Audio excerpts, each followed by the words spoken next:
Measles এমন হঠাৎ করে বজ্রপাতের মতন এসে পড়েছে আমাদের উপর, যেটার কোন রকম প্রস্তুতি আমাদের কাছে ছিল না।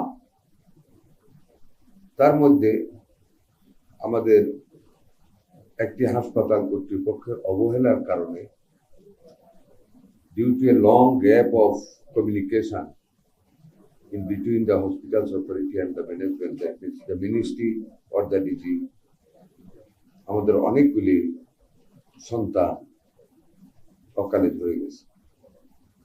আমি পার্সোনালি অত্যন্ত মর্মাহত, আমি খুব ব্যথিত হয়েছি আসলে ঘটনাটা। এর আগে একটা ঘটনায় একটা মাত্র ক্যাজুয়ালিটি হয়েছিল সংক্রামক ব্যাধি হাসপাতাল মহাখালীতে। রাতে আমরা রাত 1টায় ওখানে আমি গেছি, আমার নতুন সচিব সেই দিনই জয়েন করেছিল, ওনাকে ডেকেছি, প্রভাত গেছিল, আমরা সবাই ওখানে গিয়ে আমরা এটাকে সমাধান করতে পেরেছি। এবং যে কাজটা আমরা খুব তড়িৎ গতিতে করেছিলাম সেটা হলো ওইখানে ওয়ার্ল্ড হেলথ অর্গানাইজেশনের যে আইসিইউটা ছিল, which had been closed due to the closure of the project, আমরা ওইটাকে 18 ঘন্টার ভিতরে একটা সংযুক্তের মাধ্যমে ডাক্তার নার্স দিয়ে সবকিছু ঠিকঠাক করে আমরা ওই আইসিইউটা চালু করে ফেলেছি। যে কারণে আলহামদুলিল্লাহ ওইখানে আমাদের এরপরে আর কোনো ক্যাজুয়ালিটিস হয় না। দেখেন, আল্লাহ বিপদ দেয়, আল্লাহ কিন্তু হেল্পও করে। আল্লাহর হাত এমন ভাবে প্রসারিত, আমাদের শুধু টানতে হয়, ডাকতে হয়, তাহলে আমাদের সমাধান হয়ে যায়। আপনাদের যে পেশাটা, এটাতে যদি অবহেলা থাকে, it will be against the medical ethics. আপনারা যদি একবার চোখ বুঝে রাতে অন্ধকার ঘরে বুকটা উপরে দিয়ে আকাশের দিকে নিজেকে আকাশে উঠতেছেন ভাবেন, আরেকবার ভাবেন যে আপনারা খারাপ, আমার মনে হয় কোনো ডাক্তার তাহলে কাজে অবহেলা করেও না। কিন্তু আমি শুধু রিমাইন্ড করতেছি,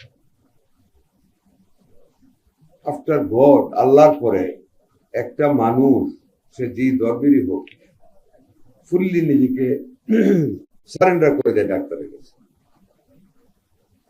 ডাক্তার যা বলে একটা রুগীকে, রুগী সেই কাজটাই কিন্তু করে, এখানে আর কারো দ্বিতীয় কোনো কথা শোনে।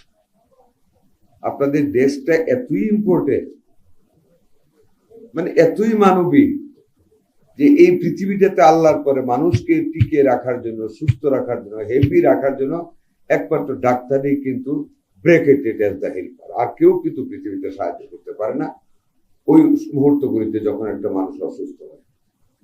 একটু ঠান্ডা লাগলে কিন্তু আমরা যার যার পরিচিত ডাক্তারদের ফোন করি। কথাটা আমি এই জন্য বললাম, ভেন্টিলেটরের অভাবে আমার 33টা বেবি মারা গেছে রাজশাহী। ভাইরাস আমরা জানার পরে 24 ঘন্টার ভিতরে কিন্তু আমরা ভেন্টিলেটরের ব্যবস্থা করে ফেলেছি। আমরা 24টা ভেন্টিলেটর কমিটমেন্ট পেয়েছি, এখন এটার সংখ্যা আরো বেড়েছে। আজকে আপনাদেরকে আমরা 2টা দিয়ে যাচ্ছি, আমার কাছে এখন আরো 3টা স্টক আছে।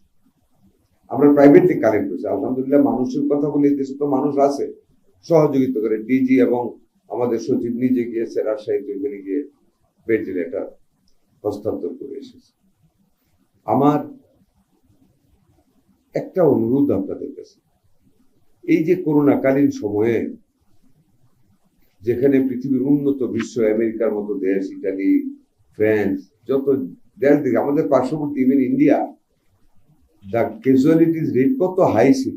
আলহামদুলিল্লাহ, আমাদের বাংলাদেশে আপনাদের সহযোগিতায় আমাদের কতগুলি সুন্দর প্রাণ ডাক্তারদের মরে গিয়েছে এই করোনাতে।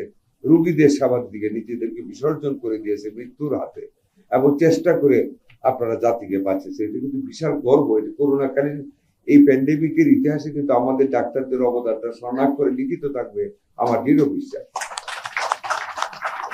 এই যে এখন মিজেলস যেভাবে আমাদের ডাক্তাররা এগিয়ে এসছেন, এটা আমি যদি লক্ষ কোটি টাকাও খরচ করি, I shall not be able to do that. ওই জব কিন্তু আমার পক্ষে সম্ভব হবে না। আপনারা পারেন, আপনাদেরকেই এগিয়ে আসতে হবে। That is your ethic. আর এই medical ethics is tantamount to moral principal 100%। ওই দিন একটা কনফারেন্সে একজন বিদেশি স্পিকার এই কথাটাই বলেছে। কারণ মেডিকেল এথিক্সটা সাংঘাতিক গভীরে, আপনাদের অবদান অনস্বীকার্য, আপনাদের সেই কাজগুলি করতে হবে। যদিও আপনাদের কষ্ট হয় যেমন আজিজ ভাই সিঙ্গারা এবং আলু পরোটা খান, ধন্যবাদ আজিজ ভাইকে জন্য। তবে ওনার কিন্তু এই মানে দেহ নিয়ে কমই খাওয়া উচিত, সিঙ্গারের মধ্যে লিমিটেড থাকা উচিত, বেশি খালি উঠতে হবে না, কারণ দুইটা মুচুরা দিয়ে ওনার দাঁড়াইতে হয়। কাজে সিঙ্গারের উপরে থাকেন, ভাতটা খায় না। আমি সাংবাদিক ভাইদের দৃষ্টি আকর্ষণ করতেছি। আমার ডাক্তার আপনারাও জানেন, আমরা এরই মধ্যে আমরা ভাবিনি গত পরশু দিন ওই কাজটা আমরা পারবো, কিন্তু গতকাল সকালে আমরা ইনশাল্লাহ পেরেছি। এখনো সার্থকতার দ্বার প্রান্তে যাই নাই, শেষ করতে পারিনি, but we are fully prepare. সেটা হলো, আপনারা জানেন 2021-এর এককালীন ডোজের পরে আর মিজেলসের টিকার প্রোগ্রামটা হয়নি। আমরা 604 কোটি টাকা, যেটা অব্যয়িত টাকা ছিল করোনাকালীন সময়ের, ওই টাকাটা আমরা শিফট করে আমরা এডিবির মাধ্যমে ইউনিসেফ থেকে আমরা মিজেলসের টিকা সহ টিকা কালেক্ট করতে যাচ্ছি, which is against the money of 604 crores। এটা পাইতে হয়তো আমাদের আরো 1-1.5 মাস, খুব এক্সপিডিয়েট করলেও 45 ডেজের মতো টাইম লাগবে। মিন হোয়াইল আমরা গতকাল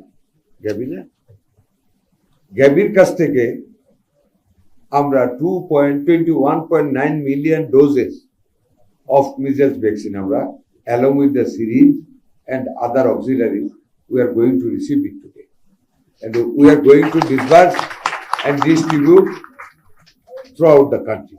আমরা করতে যাচ্ছি, আগামী রবিবার থেকে আমরা ভ্যাকসিনটা দেওয়া উদ্বোধন করবো এবং সারা দেশব্যাপী শুরু করবো ইনশাআল্লাহ। আর এই ভ্যাকসিনটাকে আমরা রিপ্লেস করে দেব, আমরা যখন ফেরত আবার পাবো আমরা ইউনিসেফ থেকে আমাদের 604 কোটি টাকার বিপরীতে, তখন আমরা গ্যাবিকে এটা রিটার্ন করে দেব। তো that is a very good help for us at this point. এইখানে যেটা আমি সাংবাদিকদের দৃষ্টি আকর্ষণ করছি, আমাদের এই কাজে নিয়োজিত পোর্টার আছে 1326 জন, যাদের গত 9 মাস যাবৎ তারা তাদের নির্ধারিত বেতন পাচ্ছে না। তাদের মনে এটা একটা বিশাল কষ্ট। আর আমাদের অ্যারাউন্ড 26,556 স্বাস্থ্য সহকারী স্বাস্থ্য সহকারী কর্মী আর স্বাস্থ্য পরিদর্শক মিলে আছে প্রায় 25,000 প্লাস। এদের একটা অনেক দিনের দাবি, ওনাদের গ্রেড উন্নীত করা, একটু ইজ্জত বৃদ্ধি করা। টাকার দিক থেকে কোনো কম্পেনসেট করতে হবে না, তারা টাকা বৃদ্ধি হওয়ার যে গ্রেডটা ওইটা অলরেডি দে হ্যাভ সুপারসিডেড, অতিক্রম করেছে, শুধু গ্রেডটা উন্নত করে। গত অনেক দিন যাবত এদের এটা দাবি, কিন্তু কেন যে আগের সরকার করেনি খতিয়ে আমরা দেখি নাই সত্যিকার ভাবে এখনো। বাট আমি আপনাদের মাধ্যমে আশ্বস্ত করতে চাই, আমরা পোর্টারদের বেতন এবং স্বাস্থ্য সহকারী সহকর্মী পরিদর্শকদের দাবি উন্নীতকরণে এটা সম্পূর্ণরূপে আমাদের বিবেচনা দিই। ইনশাল্লাহ আমরা তাদের সন্তুষ্টি আনার জন্য বদ্ধপরিকর। আমরা মন্ত্রণালয়ের লেভেলে একটা পর্যালোচনা কমিটি আমরা এরই মধ্যে করেছি। আমরা ওনাদেরকে স্বাস্থ্য সহকারী স্বাস্থ্যকর্মী এবং স্বাস্থ্য পরিদর্শকদের প্রতিনিধিদের আজকের ভিতরে, না পারলে আগামীকালের ভিতরে ডেকে আমরা জিনিসটা ফয়সালা করব সন্তোষজনক ভাবে, যাতে ওনারা খুশি হন। আমার শুধু অনুরোধ থাকবে, জাতীয় এই দুর্যোগের সময় আমাদের সন্তানেরা যখন মারা যাচ্ছে, তখন যেন মাঠ লেভেলে আমাদেরকে পূর্ণ সহযোগিতা করা হয়। আমিও আশ্বাস দিচ্ছি মন্ত্রী হিসেবে মন্ত্রণালয়ে ওনাদের দাবির প্রতি আমাদের সহমর্মিতা রয়েছে। আমরা রিজলভ করব, দাবি দেওয়া শুনবো, সমাধান করবো ইনশাল্লাহ। মেসেজটা